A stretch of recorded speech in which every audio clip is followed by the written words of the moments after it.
What is up, YouTube? We are fresh off of finishing Ghostwire Tokyo. Like 10 minutes, if that, from the ending. And wow, what a what a fucking journey. I didn't really know what to expect in the game. I had never really heard of Ghostwire Tokyo. It kind of fell under my radar, but it's been on like I've seen it for free on Games Pass, on this and that. And I finally added it to it because it kind of seemed like it fit games that I would enjoy. And boy, was I blown out of the water with what was going on. So today we're going to do our Ghostwire Tokyo review.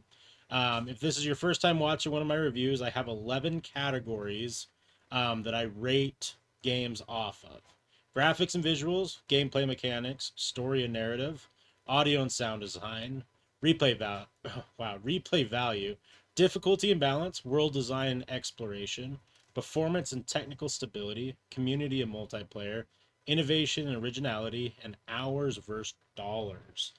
These are all rated out of 10, and then we will get the average at the end. So, graphics and visual, I mean, the game is stunning through and through. The cutscenes are amazing. The details of all the combat, the visual cues, the creatures, the monsters, the bosses, everything is it really is phenomenal in the game. I don't have any gripes.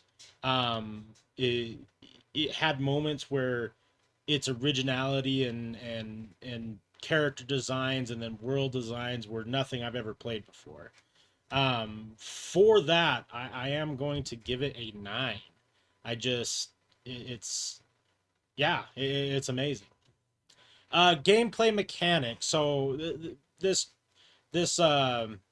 rating is based off how smooth and intuitive the controls are, the complexity and depth of gameplay systems, and the overall enjoyment of playing the game. Never did I really feel bored of the gameplay or unexcited with it. I haven't played a game before where it's all like hand signs into movements.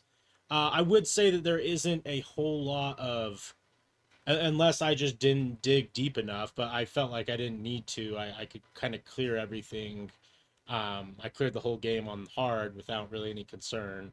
Um, there wasn't like combos or super in-depth complex combat.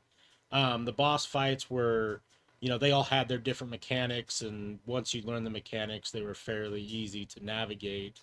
But I never felt bored.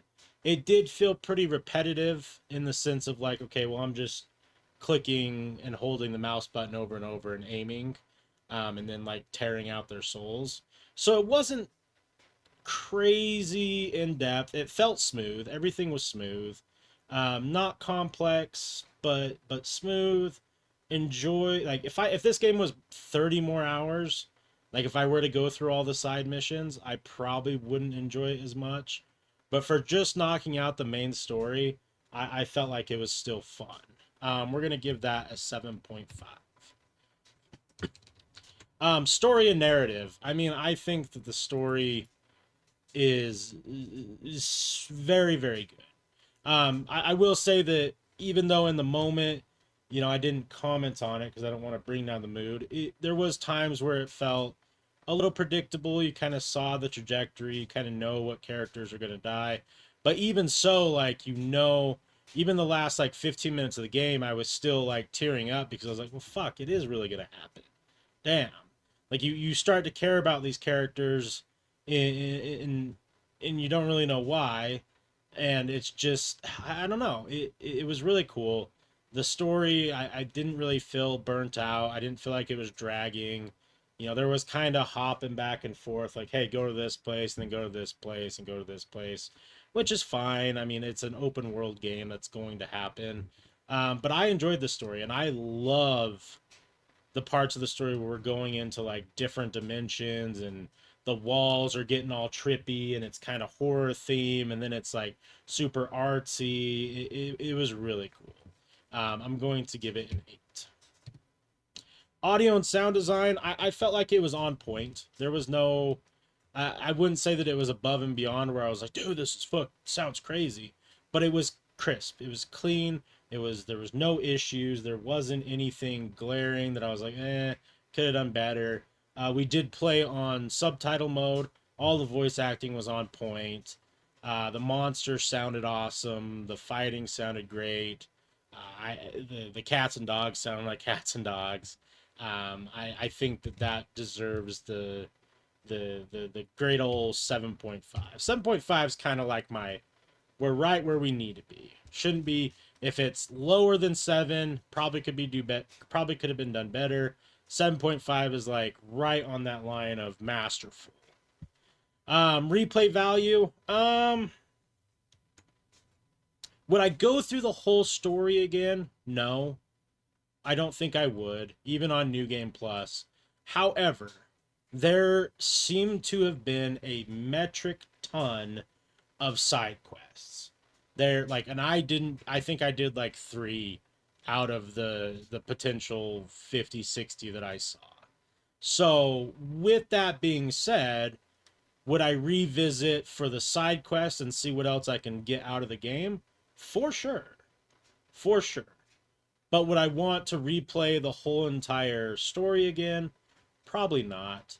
I think if I were to go down the rabbit hole of like achievement hunting, trophy hunting, sure, absolutely. There seems to be like there's a lot of collectibles, there's a lot of side quests. If I was in that kind of mindset, for sure. Um, as far as, like I said, the main story, probably wouldn't want to play it again just because I don't think I'm going to get anything else out of it. I feel like I got every little detail I needed. But the side quest for sure. So we're going to give that a 7.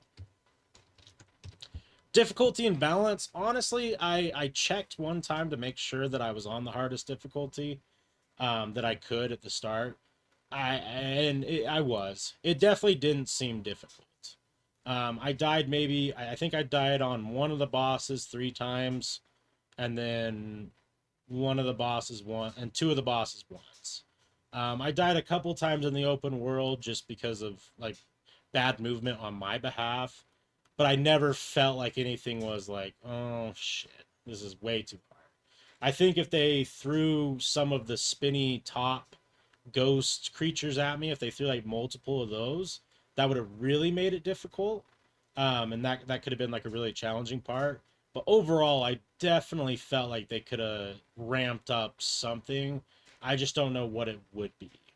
Because maybe just more projectiles from the visitors, the monsters.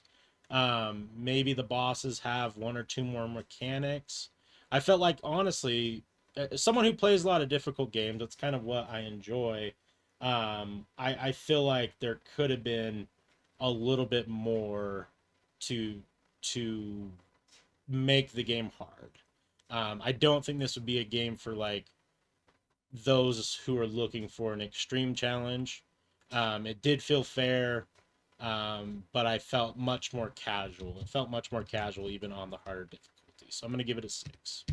World design and exploration. I think this is a big highlight of the game. The world is beautiful. You're in this dystopian Tokyo where everyone has been killed. Well, not killed, but they've disappeared. There's fog everywhere. Every corner is a monster and new monsters. And that was one thing that I loved about the game is even 12, 13, 14 hours in, halfway through the game, I'm getting new monsters thrown at me that I haven't seen in the world. And that's super exciting. I even though I didn't do the side missions, I still felt inclined to run around and look at things, look at shops, look at buildings. It really did a great job here. I really enjoyed the world design. Performance and technical stability, everything ran great. There was maybe 2 glitches. I remember there was a monster stuck in like a rail, and then there was a couple audio glitches and a couple little like, I don't know, little bit of lag, but not anything that made it bad. I feel like the game is super solid on that front. There is no multiplayer for this game that I am aware of. And I didn't really get involved in any of the community stuff. We just kind of punched through the game. Innovation, originality. Like I said, The genre of the game, definitely not anything new. It's an open world RPG where you can run around and do whatever you want at any point in time. There was limitations, like the fog would stop you from going certain areas until you cleared out their checkpoint, if you want to call it. It was Torii gates. Um, but overall, I've never played a game with this kind of combat system and this kind of visual combat system.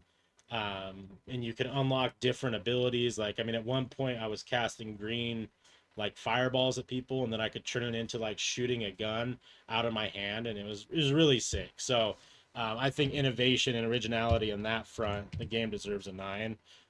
However, I don't think that it wasn't like a genre breaking game, if that makes sense. And then hours versus dollars. So I got this game on Games Pass, as you can see. Is this refresh? Let me see. Shout out Age of Mythology. What's up? We played 8.9 hours. We only got 34% of the trophies.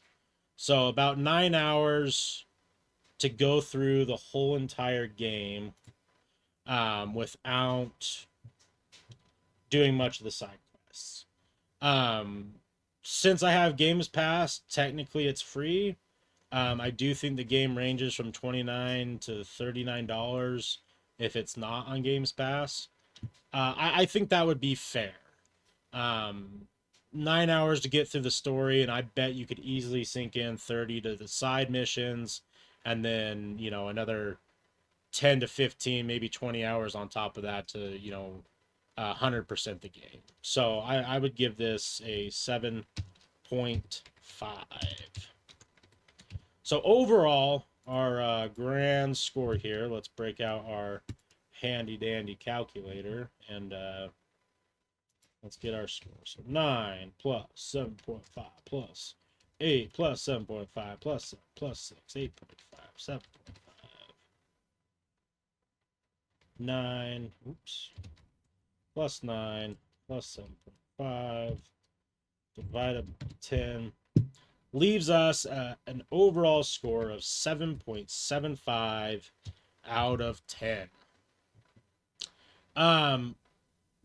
This was from my last review, doo-doo water ass game. So I'm fairly happy with that score. I think that maybe looking back on it, we could probably bump this up to an 8, probably bump this up to an 8. Maybe bump this up to an 8.5, even a 9. So there's room for this to jump up even higher. So I think that the game's phenomenal. I had a lot of fun. It was emotional, and yeah, I don't really see much negative in this game, besides it probably could have been a tad bit more difficult. Thank you guys so much for watching the review. I really appreciate it. Let me know if you agree or disagree in the comments below, and we'll catch you on the next one. Peace.